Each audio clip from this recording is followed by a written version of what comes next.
I'm scared. Proud of you. Sorry to cut in, but No, proud of you're you. good. Proud of you. Thank you. You've inspired me to do this, and I'm scared. But I feel like this is one of the things that I've learned on my journey is you can't tell everyone what your dreams are. And I've learned that in this process, the first question, as soon as I tell someone, like, I usually start it off by saying, hey, I'm about to follow my dream and become a full-time content creator. The first thing that comes out of someone's mouth is, what about your client?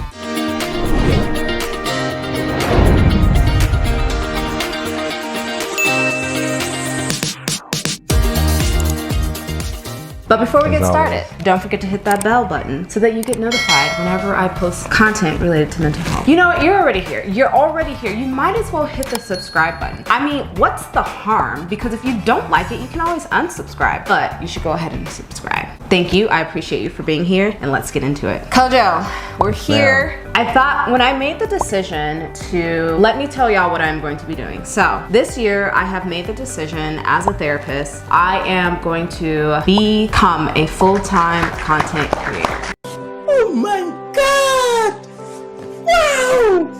I'm scared. Proud of you. Sorry to cut in, but No, proud of you're you. good. Proud of you. Thank you. You've inspired me to do this, and I'm scared, but I feel like this is one of the things that I've learned on my journey is you can't tell everyone what your dreams are. And I've learned that in this process, the first question, as soon as I tell someone, like, I usually start it off by saying, hey, I'm about to follow my dream and become a full-time content creator. The first thing that comes out of someone's mouth is, what about your clients? Did you get that when you made the decision? How did you deal with that? I told very few people, so the people that I told were like people close to me. So I was able to, talk with them, deliberate, and they saw my, perspective, my point of view. So they didn't make me feel bad for it. But after, before you announce that, you tell a few close people just to see what the reaction is. But I realized early on that I could not take, I did not want to open myself up to the opinions of other people. So I just told people that I was just going to hang out with the family in Nashville and just figure out what's next. But I knew I was coming to Los Angeles. Yeah, I didn't tell everybody like that. So you just fooled us with that video where you were like with the hat. Oh no!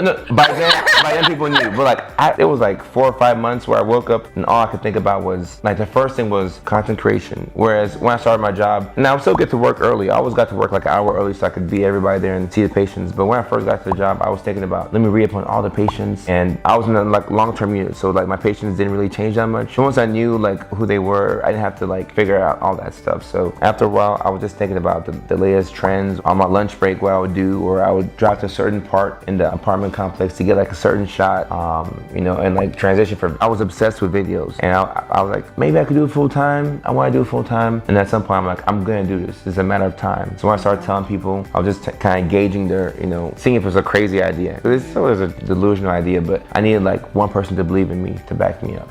I think that it's almost as if people feel like in me doing this, I am abandoning my clients. Yeah. And that's not the case. Where it's not like I'm just hey, deuces out. You and your depression, y'all got this. It's not like that at all. There's things that as a therapist, one, ethically, I need to make sure I do no harm. And so in doing that, that requires me, one, hey, I can help them find another therapist. Two, we can just go hard on making sure that we achieve those therapy goals. And this can be sort of the transition of for now, therapy has completed its process. You can have another clinician that's in my office if you would like to stay within the practice. I'm not abandoning my clients in that way. And I think for me, the scariest part is stable income. It's scary.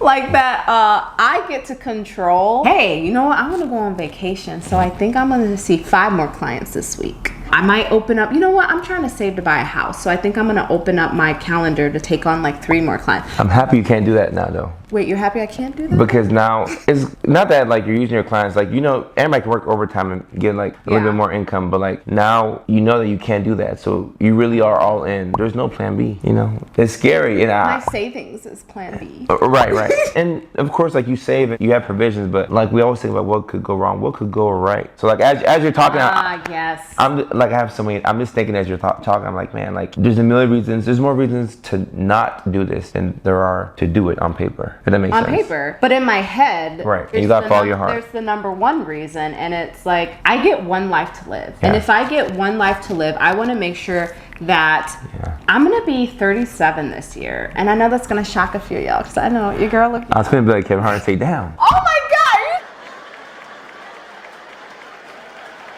Well, I said it. It's a blessing. Like black folks, we deserve to grow old. It's a blessing. And in doing that, I tell myself, I'm just like, I deserve to take a chance on myself, because if I'm being truly, truly honest, I am very ambitious, and anything that I have wanted in life, I have achieved that. I knew when I was graduating from undergrad, I was like, I'm gonna be a successful private practice owner, and I achieved that. You did it. I surpassed that. I actually never thought I would have a group practice, but I did. And I told You went myself, above and beyond. I went above and beyond. Yeah, don't forget that. And I said, if I can do that, like if I put my mind to anything that I can do. And so I told myself, you know what? It's always been a dream of mine. I've always wanted to be like in movies and TV. Theater was my first major. And I said that I am now in a position, the type of contacts that I have in my email right now, I have more control over making my dream come true. And the last thing I want to do is wake up when I'm like 60 years old and I look back and I'm like, you did help people, Shani, but you never took time to like help yourself achieve your dreams. And I have to do that, and it's scary. But I think it was something you said. You're like, you can do it scared. Yeah, that's the You only, go through haunted houses scared, don't you? That's the only way to do it. The first time that you kiss a girl, or the first time you kiss somebody, it was scary. The first time that you drove a car on the highway, you nearly, use restroom on yourself, but you do these things over and over, and you become more confident. And if you're not, even the people who are successful doing this, they're doing it scared, but they know that when you bet on yourself, you rarely lose. Like you owe it to yourself. Like I'm extremely proud of you, because I know how hard it is. It's super hard. Like I'm super proud. I'm proud of you too. Yeah, I appreciate that. I don't even remember how we like linked up, honestly. I don't even remember. Like, I mean, That's I know crazy. it probably went through I don't- social media and like, you're following people, but I don't know because I follow a lot of people. I don't know what was like, hey, I want to build a relationship with like this person specifically, to the point that I'm like staying at your house. I like, hey, like whenever I see videos with you, I don't know why. And like, y'all, I'm like, why y'all sitting on my bed? That'd be weak. Like, why are y'all sitting on my bed? But it's amazing how I think we've probably known each other for like a year and a half. And I think one of the things for me specifically is like, one, you're a black person. Is it okay if I call you black? Because I know you're African, and some Africans are like, don't call me black, I'm African. No, I'm not tripping. Okay, I just wanted to make sure I respect that. I'm black, whatever. Okay.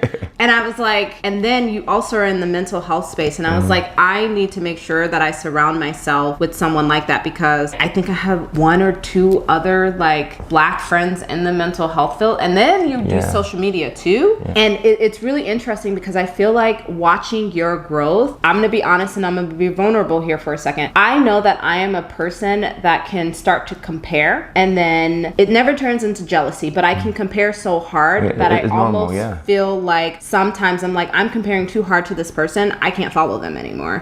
Whereas there's just something about your growth, it never makes me compare, it just inspires me. Like I feel like you found your, I don't really like to say niche, but when I was going through for our previous video, which you got to check out on YouTube, where we react, you didn't always do ADHD content. You found that. Yeah. I'm curious to know, like, how did you realize, what was that process like for you, where you were like, yo, this is the content, I'm gonna consistently make ADHD content? Like, how did you find that? I spent so much time on the app, and I would interact with the people consistently on TikTok Live. I used to go on there like sometimes 3 or 4 times a week, so I knew exactly what they wanted, and I just kind of followed the open door whenever it opened, like in different areas of TikTok. And I feel like the app, and also social media in general in life, like you go through phases where you have to figure out what your assignment is at that time. And I never even planned to talk about ADHD or anything like that, but really? Because it doesn't interest me as much as people are interested in it. Like, that's crazy. Yeah, and people might be shocked. Like, my favorite thing to talk about mental health wise is actually schizophrenia. Like that's what fascinates me. I love schizophrenia. Yeah, like I love schizophrenia, schizoaffective,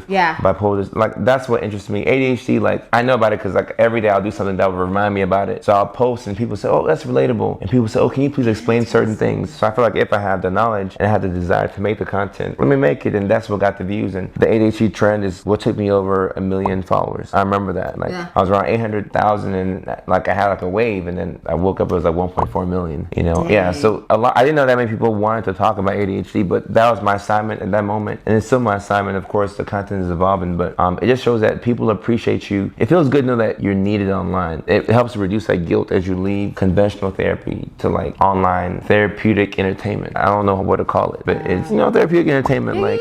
You're enjoying yourself, but you're also learning, from somebody who knows, who has the credentials like you. I'm so shocked by that. Yeah. I don't think have you ever talked about that before? No, because if I talk about this, my followers, I know my followers. Yeah. This is less interesting than the ADHD video. They just want to know about that. So, Yeah. and I don't mind making content about that. But people who stick around long enough will come to this, like, oh wow, I didn't know this about you. So it's kind of like I look at my content as like entertainment channel. So like ESPN, I'll turn on sometimes and it's golf, and then I'll wait for football to come on. You know, so not everything that your favorite creator posts you'll like, but people stick around long enough, they'll see like the other parts of me. So that's cool. So I have a question. So if you could make any type of content and it would still do just as well as ADHD, and people were just like, yes, go Joe.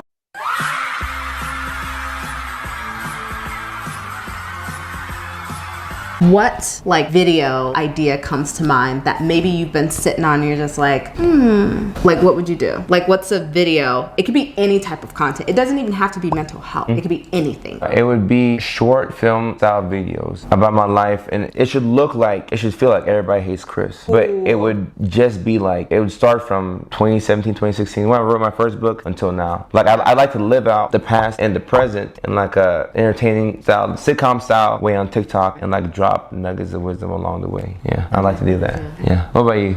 Good question. I would make like lifestyle skit videos. Lifestyle skit. Like I get these random ideas sometimes. Okay, so there's two things. One of them actually would still be in mental health, but it would take so much work, but it's an idea I probably had for like the last 2 years. I would have where it's like cosplay. Okay. So the first idea that comes to mind is I love like zombies, vampires, that kind of thing. And I think about like, what if like a werewolf went to therapy? Okay. Now the work that comes in is I would love to do like a skit where it's as if Negan from The Walking Dead came to therapy, but I gotta find all the clips and make it into a full-on therapy session. Okay. And then I would dress up as Michonne. Who's Michonne? So Michonne is like, she has like the sword. Is she from Walking Dead? Oh, from the same series. Okay. Same series. But like I'd have to find all those different clips and then make it so that like it's a session from start to end. So it would be a lot of work. So I would have to watch. Not possible. Oh, it's possible. Actually, I could pay someone to research it for me. Yeah. But I would love to do that. And then the other part would just be, I would love to make just like short film too, but it's like really like cinematic. Yeah. And drama like. I'm big on that. Drama, like a little bit of humor, Yeah. but very like drama like. I just want to like stretch myself as like a theater person. Like I want to have like challenge yourself as an artist. An artist. Yeah. Like I want to. I would that. love to. If there's anyone out there and you need someone to do this in your movie or short film, I will do this. I want to have a breakdown on film, like where I get to let loose. I can knock stuff off of the table. Like I don't know, my husband's cheated on me. I want that too. And I want to come home and like knock stuff and like cry and like snot is falling from my Let's make that face. happen. Like I want to do it, and I want it to be like so raw and so good that I can't, like it has to be good on the first take. Yeah. It can't be a like, no, let's reshoot this. Like I would love to do something. You want to go into your Angela Bassett. Okay. Yes, All right. Angela Bassett moments. Okay. That's what I would love to do. I would love to make content like that, and it would kind I of want to do that same thing. be like That same super thing. raw. Like literally, it's so like shock and cringe that you can't stop watching. Yeah. And then you get done with it, and you're like,